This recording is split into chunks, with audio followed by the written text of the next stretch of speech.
Así que necesitamos que un psicólogo nos dé una mano. Otro, porque ya usted es psicólogo. Así que otro que nos ayude a pensar. Y lo convocamos a Pablo de la Sabia. Pablo, ¿cómo te va? Gracias por ayudarnos a pensar y por atendernos. No, por favor, gracias a ustedes y espero poder ayudarlos a pensar, ¿no? Espero que podamos alcanzar el objetivo. Bueno, primera pregunta. Quiero saber si sos futbolero. Sí, soy argentino, es casi una obligación ser futbolero. ¿Y sos hincha de? De Boca, obviamente. Ah, bueno. Gracias por todo, ha sido muy amable, Pablo. Bueno, primera pregunta, asociación libre, fútbol y locura. ¿Qué pasa con eso? ¿Qué nos decís? ¿Qué se te ocurre? Es lo primero que viene a tu cabeza. Lo primero que viene a mi cabeza es pasión, ¿sí? La palabra pasión, que no deja de ser una definición particular de la locura, ¿no? Corriéndola a la locura de la patología, ¿sí? Sino como sinónimo de pasión, de esta pasión a veces desenfrenada, y no por esto, por supuesto, justificar los excesos, sobre todo los que tienen que ver con la violencia, pero sí esta pasión que admite un montón, como decía recién, de conductas que se van del surco, ¿no? Que se van de lo esperado, o mi obviamente de recién, ¿sí? Preguntaste de qué color, te preguntaste de qué color no, de qué, ¿sos futbolero? Sí, yo te dije, soy argentino, me dijiste de qué club, de Boca, y yo le agregué inconscientemente el obviamente, porque para mí ser futbolero es ser de Boca, y marca una especie de posición irracional, porque no está mediatizada por la razón, claramente. Claro. ¿Sí? Es como una especie de remera identitaria que nos ponemos y que eso justifica un montón de cosas. Y acá en esta asociación libre me viene también a la mente lo que tal vez sea la mejor definición de lo que es el fútbol en boca de Francella, en el personaje de no voy a acordar la película ahora. El secreto de tus ojos. Claro. El secreto de tus ojos, cuando buscando al asesino le dice una persona puede cambiar de pareja, de barrio, de trabajo, de lugar de residencia, pero no puede cambiar de pasión, y de hecho lo terminan encontrando en la cancha de Racing, ¿no? Claro. Creo que eso es lo que define al fútbol, con el agregado del gradiente, ¿no? Una pasión, cada uno le podrá poner el gradiente o el volumen que quiera o que pueda, incluso tan fuerte es, entiendo que en nuestro ADN como país, en nuestro ADN cultural, que es proporcional a la fuerza del antifútbol, ¿no? O sea, el futbolero no tiene que explicar mucho, es futbolero y ya, y el domingo por lo menos es obligatorio, o se toma como obligatorio, saber cómo salieron los partidos, ¿sí? O sea, sí. Puede ser que veas uno, que veas, está el que sigue a un club particular, el que se define como con un gusto por el deporte, entonces te ve fútbol de todos lados, el que además del partido de su club o de su gusto ve todos los demás de esa liga, como puede pasar, bueno, acá en un momento cuando estaba el fútbol libre se podían ver todo lo del partido, lo de la Argentina, pero también el que dice a mí no me interesa el fútbol, tiene que hacer un esfuerzo grande por correrse de esta raíz identitaria, ¿no? De esta matriz identitaria que es muy fuerte, al punto que aquel que incluso se define o se considera que no le gusta el fútbol, hace la excepción en los mundiales. Eso es muy particular, digamos, habla de un significante, de una faceta identitaria, de una raíz cultural muy, muy grande, muy, muy profunda, y en tanto grande y profunda con mucha fuerza, al punto, y con esto te cierro la idea, de definirse como una pasión, a mi modo de ver por lo menos, y al definirse como una pasión, se escapa un poco de la racionalidad, ¿no? Y es como que no tiene forma de explicarse, sino que es más fácil sentirla, ¿sí? Uh-huh. Solo aquel que ha vertido una lágrima en un resultado o en un partido, positivo o negativo, puede llegar a entender esto, ¿no? Algo tan profundamente calado en la identidad, y cuando hablamos de la identidad hablamos también del inconsciente, obviamente, cuán profundo es, que causa tantos efectos que no pueden ser explicados por la palabra. En esto que vos decías de salirte del curso, vos sabés que la etiología de delirio, el delirio es salirse del curso, quiero decir, ¿no? Es salirse del camino, quiero decir, ¿no? Entonces, la palabra que representa muchas veces cuestiones de locura... Es el delirante. Es el delirante. Claro. ¿Y qué locuras has hecho vos en relación al fútbol? Mira, me vienen 3 escenas de mi vida a la mente rápidamente, que tiene que ver con el fútbol. Primero, lágrimas, ¿sí? Recuerdo una finalísima Boca Newell's, donde perdimos por penales. En ese momento eran los torneos cortos, y fue el único torneo que se jugó en la final. Boca 91 con La Torre y Batistuta. En la selección. Que después van a la selección, claro. Que Boca trae a Reynoso y a Gaullo, aparte un partido de esos heroicos, ¿no? La Bombonera, lluvia, barro, sí. Boca pierde y la locura ahí fue romper un vidrio, sí, del enojo, sí, golpear la mesa y romper un vidrio. Después recuerdo una amistad, no voy a decir perdida porque pasaron muchas cosas después, pero sí dañada en un Boca River del Libertadores. River primer tiempo ganando 3-1, Boca en el segundo tiempo lo da vuelta 4-3. En el entretiempo recibo las cargadas lógicas de mi amigo, final del partido pretendo hacer lo mismo y no fue mi amigo tan tolerante conmigo, con lo cual generó una discusión que después trajo otro tipo de consecuencias. Y la tercera, vivir comunitariamente, porque entiendo que esto fue, en mi recuerdo y mi sensación, una cuestión comunitaria, la mañana del día después del Mundial 94, donde lo suspenden a Maradona. Claro. Donde había, no sé si compartirán ese recuerdo, porque esto es más compartido, pero había una sensación de tristeza profunda en la calle, por lo que sentimos, eso que le hicieron a Diego, ¿no? Después podremos buscarle razón y demás, pero la sensación era de injusticia, de ver al héroe caído de la peor manera, con una idea por supuesto, de complot y todas estas explicaciones que surgen de lo irracional. Y nada, y en torno a esa sensación, atravesar lo que entiendo que fue, cierto, con la palabra comunitariamente, porque me parece que fue muy, muy compartido, una sensación de duelo, donde nos robaban algo que no teníamos, ¿no? Esto, como dice, creo que la canción de Sabina, no hay peor melancolía que aquello de lo que no pudo ser. Exacto. Y ahí todos nos sentíamos campeones, ya digamos. Salimos de la imagen de Maradona gritando el gol contra Grecia frente a la cámara, a esa sensación del día después, y nada, nos habían robado algo que ya teníamos, ya era nuestro, y nos lo habíamos robado, y por eso generaba dolor y tristeza. Sí, después, no, yo soy un futbolero de esos que mira televisión, que no va mucho a la cancha. Sí recuerdo partidos, sobre todo acá, de los 2 frustrados descensos de Alvarado y el ascenso de Aldo Civi, de verlo en la cancha, pero no, como te decía recién, la fuerza identitaria no permite, por lo menos en mí, mucha convivencia. Yo soy de Boca y el resto puedo acompañar, como compañía acá, por ser marplatense, pero yo soy de Boca y tiendo a que el otro, a que todo lo que no sea Boca es como que no tiene el mismo interés.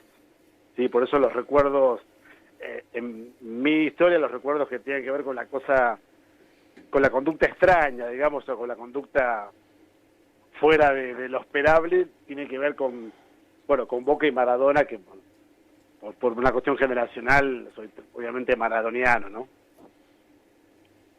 Te hago una consulta. Siempre acá hablamos estamos en el tema de la locura y terminamos hablando inevitablemente de la salud mental. ¿Cómo ves la aplicación en el fútbol? Bueno, ha habido infinidad de inconvenientes en relación a la salud mental de los futbolistas. ¿Cómo ves la aplicación de la ley de salud mental en la sociedad marplatense y, bueno, a nivel de Argentina? La ley de salud mental, hay que hacer una aclaración antes, ¿no? Tiene el efecto de la punta de lanza del progresismo, ¿no? Es una ley profundamente progresista que estipula, dice, y lo dice su letra literal, que hay que presuponer la capacidad de todas las personas. Eso va a contramano de la historia, no solo de la psicología como ciencia y profesión, sino del campo de la salud mental. Y, ¿no? Ahí Foucault nos da una mano para entender cómo se ha atado siempre la locura. Y en tanto acción progresista genera mucho debate, mucha tensión, y va como inaugurando preguntas aún sin respuestas, ¿no? Eso es claro, o sea, lo que le falta a la ley de salud mental, como para evaluarla integralmente, es poder partir de la idea de su plena implementación, o sea, es una... Sí, lo que le falta es presupuesto. Bueno, eso iba a decir, la implementación falta la otra parte, ¿no? Porque las leyes son bárbaras, pero las políticas, sobre todo las políticas públicas, se definen por presupuesto. Y el día que podamos pensar que tenemos la plena implementación con el presupuesto para los dispositivos intermedios, para las acciones comunitarias, para poder decir, bueno, esto es lo que estipula la ley, ahí recién podremos llegar a decir, la ley le falta esto, le falta el otro. Yo creo que ha sido una de las acciones legislativas de avanzada de la Argentina, por esta sencilla y pero al mismo tiempo compleja y profunda definición de presuponer la capacidad de todas las personas, y de ahí para adelante, como bien vos decías con este señalamiento, en la implementación falta presupuesto, falta dispositivo, falta recurso humano, y sobre todo falta un cambio cultural de percepción, de interpretación de la locura, de la patología mental, del padecimiento psíquico, muy, muy grande, que va a contramano de la historia y de la historia de internación y exclusión del campo social, ¿sí? Del loco como loco extraño. Entonces hay que correrlo de la escena social para su protección y para nuestra protección también, como sociedad, son las dos caras de esa acción. Pero esto es una cosa que se ha tejido socialmente 200 años. Claro. Yo quería preguntarte, estamos hablando con Pablo de la Sabia, por ahí algunos de los oyentes, nosotros hablamos de ley de salud mental, y por ahí no tienen muy claro cómo se aplicaría y por qué, cuáles son los objetivos, por ahí para llevarlo más al llano. ¿Cómo te gustaría, cómo debería ser la aplicación de la ley, Pablo? Para decirlo llanamente, la ley apunta a especialmente, pero a la sociedad en su conjunto, pero especialmente a todas las personas que tienen algún tipo de padecimiento psíquico que puede llegar a ser temporal o crónico, ¿no?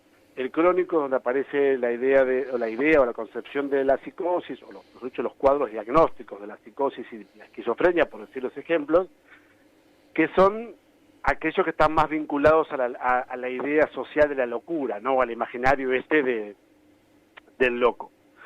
¿Y qué es lo que plantea la ley de salud mental? En principio, presuponer la capacidad, ¿sí? Esto que sucedía antes de que a la simple observación de un profesional de la salud, sea un médico, sea un psiquiatra, sea un psicólogo, se presuponía la incapacidad, o sea que la persona que estaba enfrente no era capaz, y en tanto de no ser capaz no puede dar cuenta de sí, y en tanto de no poder dar cuenta de sí, tengo que yo como profesional, yo como Estado, velar por sus derechos, entendiendo que lo mejor que podía pasar en el cuidado de su salud era la internación. Y la otra cuestión es que en esta línea de pensamiento, la internación por sí sola no solo no logra resultados positivos, o sea, es una falacia la idea de que cura, sino que hay comprobados efectos iatrogénicos y negativos a la internación, con lo cual a esa persona que tiene algún tipo de padecimiento psíquico que le genera algún tipo de dependencia social o comunitaria, como sociedad tenemos que tener, estaría muy bueno, sería muy interesante, tener alguna alternativa que permitiera que esa persona desarrollara su vida en el seno de su familia, en el seno de su comunidad, con algún tipo de dispositivo diurno que no implicara la internación o de sostén comunitario, tratamiento ambulatorio o seguimiento o acompañamiento comunitario o ambulatorio, que le permitiera seguir con esta idea, compartiendo su vida con su familia y su comunidad con los apoyos necesarios, pero no sacándolo o sacándola de esa escena, de la escena familiar, digamos, del tejido primario, para ser alojado en algún lugar en la expectativa o en la presunción que es lo mejor que se puede hacer para atender su salud. Esto que parece sencillo de decirlo o expresarlo implica muchos cambios y muchas interpelaciones a los propios profesionales del campo de la salud mental, a la propia comunidad, a la propia sociedad, a la propia familia, al Estado, porque, insisto, es un cambio de mirada muy fuerte, ¿sí?, que en la fortaleza de ese cambio va generando distintos debates o situaciones críticas. No por nada, la ley de salud mental recibe duras críticas o profundos embates, sobre todo mediáticos, cuando alguna persona que tenga cierta presencia mediática o que tenga cierta fama, por así decirlo, genera alguna situación donde se entiende rápidamente que hace algo que no debería hacer o que lo pone en riesgo para sí o para terceros, y en función de eso se apela a la idea de que si no estuviera la ley de salud mental, esa persona hubiera tenido algún tipo de tratamiento mejor, presuponiendo o soslayando que el tratamiento mejor hubiese sido la internación. Sí, y en realidad lo que hay que arrancar acá es con las barbaridades que se han hecho históricamente en relación a la internación y el encierro de personas a partir de un diagnóstico sin ningún tipo de control muchas veces por parte de la justicia, que la firma de un profesional, principalmente psiquiatra médico. Uh-huh. Y así ha habido infinidad de situaciones hasta de maltrato. De maltrato no, de exclusión, de gente, claro, de abandono de personas, es decir, personas abandonadas y recluidas en lugares públicos o privados, y muchas veces hasta con cuestiones económicas de por medio, de corrimiento de personas porque eran necesarias su corrimiento por una cuestión de herencia o la infinidad de situaciones que han pasado a lo largo de la historia reciente, ¿no? Sobre todo en la dictadura, quiero decir, ¿no? Donde esto era usado también como una forma de corrimiento de determinados sujetos. Ahora, Pablo, dicho todo esto y reconociendo la virtud de lo progresivo, de lo progresista de esta ley, digo, se está peleando poco por la implementación plena de esto, porque en realidad después cuando uno en la práctica clínica se encuentra con situaciones concretas y desde el discurso conservador nos dicen, bueno, viste, a partir de esta ley estamos totalmente trabados, es muy difícil defender a la ley cuando la pata económica o la pata que falta en relación a los mecanismos o los tratamientos intermedios que esta ley propone no están disponibles. Entonces ahí uno termina teniendo que defender una ley que por no implementar lo que pregona, termina siendo, bueno, a medias, quiero decir, ¿no? Termina siendo la parte discursiva muy clara, pero la parte ejecutiva es muy poco, pero muy poco. Sí, yo comparto y le agrego la cantidad de años, ¿no? O sea, una ley que ya tiene unos cuantos años, según estipula la ley, en el 2020 tendría que haber sido el final del proceso de desmanicomialización. Yo también entiendo, porque en esto no deja de plasmar un ideario, y en tanto ideario hay que el que adhiere, por supuesto, sostenerlo como un objetivo, que si bien es cierto lo que decís, a mi modo de ver, por lo menos en el último tiempo ha habido algunos gestos, algunas acciones concretas, algunas determinaciones, por lo menos en la provincia de Buenos Aires, concretas que avanzan y apuntalan la idea de la implementación. Y acá, por supuesto, volvemos a hablar de presupuesto. Claro. Sí, y en concreto hay experiencias en el último año, año y medio en la provincia de Buenos Aires, donde en paralelo a la idea de desmanicomialización, palabra... ¿Qué palabra esa en la facultad, por Dios? Sí, sí. Bueno, los psicólogos tenemos una capacidad de generar palabras de una forma vertiginosa, pero en paralelo a este proceso se habilitó el presupuesto a través del Ministerio de Vivienda para construir las viviendas para que las personas que salieran o fueran egresadas de este tipo de dispositivos, suponiendo o anticipando que difícilmente tuvieran un lugar, una vivienda para ser alojados rápidamente, se previera lo que son las casas, o se llama la casa de medio camino o la estancia de medio camino, como un proceso gradual de nueva inserción a la sociedad. Son, por supuesto, si lo vemos con la prisma de lo que hay que hacer, sigue siendo muy poco. Si le vemos con la prisma de dar de a un paso a la vez y en la certeza o la convicción del camino a seguir, por lo menos sentir que uno va dando pasos, son señales positivas. Y después está la propia dinámica, pues es una palabra que nos atraviesa mucho en la cuestión de la clínica, donde a veces se conjugan varias cosas. Una, por supuesto, es la falta de dispositivos, o por lo menos de información clara acerca de los dispositivos. Otra es la falta de conocimiento que tenga determinado profesional acerca de la existencia o poca existencia de esos dispositivos. Y la tercera me parece que es, a veces nos falta, y hablo de los profesionales de la salud mental, incluso también a los psiquiatras, pero puntualmente hablo de los psicólogos y las psicólogas, nos falta un poco ampliar las perspectivas a lo que es la psicología comunitaria en complemento o acompañando lo que es la clínica de consultorio, ¿no? Porque hay determinadas situaciones clínicas, determinados padecimientos psíquicos que si no son acompañados de soporte comunitario, de red de apoyo comunitario, difícilmente puedan ser sostenidos exclusivamente con la clínica de consultorio. Estamos de acuerdo, inclusive, bueno, vamos por un camino, porque hablemos claramente, quiero decir, dentro de las patologías de salud mental, bueno, el consumo problemático tiene hasta como un ítem particular, quiero decir, ¿no? Como si fuera una cosa bastante raro, porque en realidad parecería que tiene hasta a veces mucho más presupuesto que las otras patologías que tienen que ver con la psicosis o con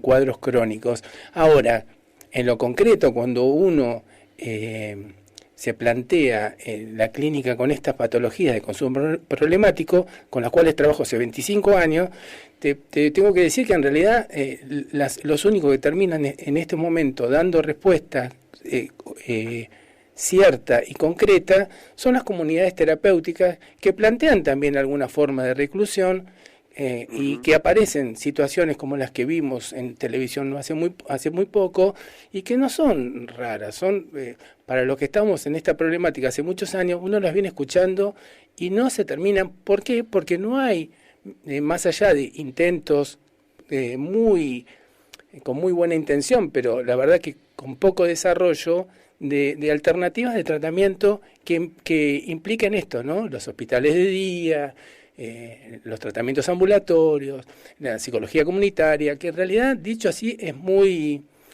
interesante, pero cuando uno va a la práctica clínica concreta y te viene el familiar concreto, lo único que encuentran como respuesta real, cierta y sostenible son las comunidades terapéuticas, donde en muchos de los casos ni siquiera hay psicólogos.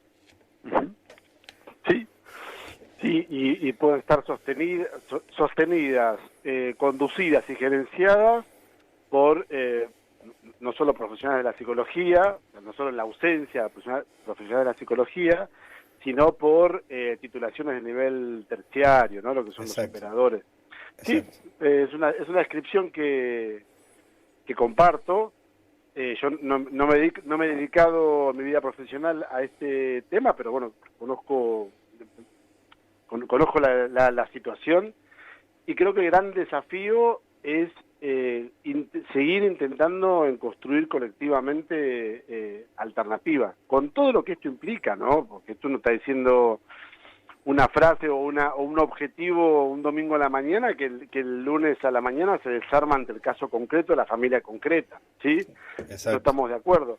Pero entiendo, o creo, mejor dicho, que si dejáramos de pensar que lo que debería pasar es esto y naturalizáramos o nos conformáramos, entre comillas, con lo que hoy la realidad ofrece, dejaríamos de ver un mejor camino tanto para la persona que padece determinada situación como para la misma familia. Sí, porque la comunidad terapéutica, y esto es una generalización, porque como en todos los aspectos de la vida, hay de los muy y de los otros muy, ¿sí? No es que uno pueda generalizar en todas. Lo primero que ofrece, como bien vos decías, es la tranquilidad, entre comillas, de la internación, ¿no? De tenerlo en esto que tenemos también muy instalado, de llevar a las personas a algún lugar para que nos las devuelvan mejores. Claro. Curadas. Claro, las aislamos, ¿sí? las encerramos y esperamos que vuelvan curadas. Claro. Sí, claro. Si hacemos un poquito de memoria en esto de las líneas sociales, esta es la idea con la que fuimos criados, muchas generaciones, cuando nos decían que nos iban a mandar al reformatorio para que volviéramos, claro. Que nos portáramos bien. Exacto. Esta idea que sostenida jurídicamente y de parte del Estado con los viejos tribunales de menores, que el juez resolvía en minutos el destino y la vida de ese niño o esa niña, donde era, más allá de la cuestión de la pobreza siempre presente, yo lo recuerdo en mi propia infancia, era parte del paquete sancionador, digamos. O sea, estaba la penitencia, estaba no comer el postre y estaba... Te voy a meter en un reformatorio. Te voy a meter en un reformatorio para que vengas curado. Exacto. Esa idea, o la línea histórica del desarrollo de una comunidad muy instalada, es la que opera, o mejor dicho, sigue operando, a la hora de abordar el padecimiento mental o los problemas de patología mental. Sobre todo los que generan algún tipo de invalimiento o de dependencia, ¿no? O sea, aquellos que de alguna manera impiden o obturan el desarrollo más o menos habitual de una vida. Y esto es una barbaridad que estoy diciendo, ¿no? Pero un desarrollo más o menos dentro de lo esperable. Uh-huh. Pablo, has sido muy amable por atendernos, nos ayudaste a pensar, y además está bueno, nosotros hacemos un programa futbolero que quiere trascender la pelota, que hablando de fútbol, hablando de locura, nos ocupemos de la ley de salud mental. Así que, en todo caso, como doble 5 que somos, pusimos la pelota en campo rival para que... ¿De qué jugabas, Pablo? A ver. Yo atajaba. Claro. Con razón. Todos los arqueros, ¿viste? Los arqueros. Los arqueros son... Viste que son locos, ¿no? Para ser arquero tenés que estar loco. Sí. Bueno, Pablo. Los arqueros son en el mito son o los dueños de la pelota, o los gorditos, o los raros, el que está... Los gordos, en esto... Hicimos un programa del arquero, te invito a escucharlo en Spotify, está muy bueno. Y seguramente tu modelo era el Loco Gatti, ¿o no? Y sí, claro. Totalmente. Bueno, sí. El Loco Gatti y el que le continuó Navarro Montoya. Fue el Navarro Montoya, ¿no? Que también fue un desprolijo pasaje, pero sí, el mono totalmente.